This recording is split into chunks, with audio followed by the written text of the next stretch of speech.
More than 150 years later, we continue to see and hear the name of Andres Bonifacio. Question is, do people still remember him and his heroism? Hindi ko na maalala eh. Tagal na nun eh. History pa nung elementary yun eh.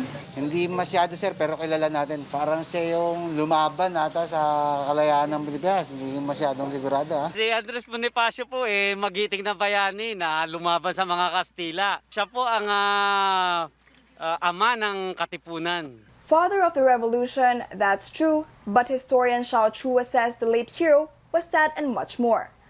Bonifacio was born in Tondo, Manila on November 30, 1863, from a working-class family. Orphaned at the age of 19, he worked as a tile salesman and courier to make ends meet. This is one of the main reasons why many labor groups patronize Bonifacio.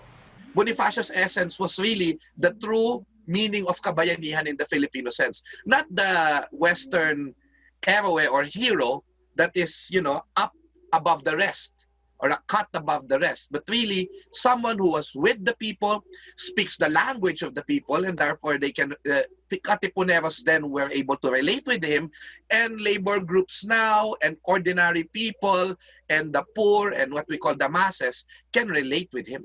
It has been a long-standing and sometimes heated debate that Bonifacio should be recognized as the national hero instead of Jose Rizal. But it is said that even Bonifacio was a big fan of Rizal. In fact, Jose Rizal's arrest was believed to be the trigger for the founding of the KKK, or the Kataas-Taasang Kagalang-Galangang Katipunan ng mga Anak ng Bayan on July 7, 1892. Chua says a lot of people, especially those in the upper class, did not understand the essence of the KKK or the Katipunan. They viewed it as a group that got its way through brashness. They failed to appreciate that the Katipunan was about love of country and love of fellow men. It's stated in the Katipunan documents that the first commandment of the Katipunan is to love. So basically, more than political rights, Bonifacio envisioned that people should love each other as brothers, and when there's kabutihang loob from all of us, then there would be kaginhawahan.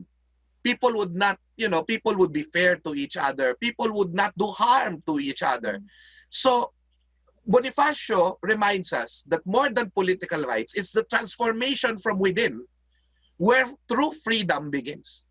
But sometimes great stories end in tragedy. For Bonifacio, tragedy stemmed from his feud with Emilio Aguinaldo. Historians say he refused to recognize Aguinaldo as president of the newly established revolutionary government in the Tejeros Convention in March 1897. He was accused of seeking to unseat Aguinaldo. A military court then sentenced him to death. He and his brother Procopio were executed by a group of soldiers in Maragondon, Cavite on May 10, 1897. Many regard Andres Bonifacio as their national hero. His defiance against oppressors is one of his most admired traits.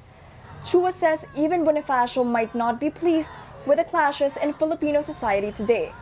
The National Historical Commission of the Philippines will hold a short program on Monday at the Heroes Monument in Caloocan to mark his birth anniversary. There will also be webinars made available by the Commission for those who would like to get to know more about the fallen hero. Crissy Dimatulac, CNN Philippines.